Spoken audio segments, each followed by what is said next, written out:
కోసం వేచి చూస్తున్నా. మనసులోని మాటలన్నీ మల్లెపూల మాల గట్టి నీకు అందజేస్తున్నా.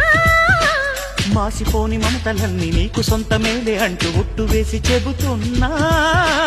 నీకు సొంతమవుతా అంది మౌన రాగం. ప్రాణమల్లె చూస్తా అంది ప్రేమ గీతం.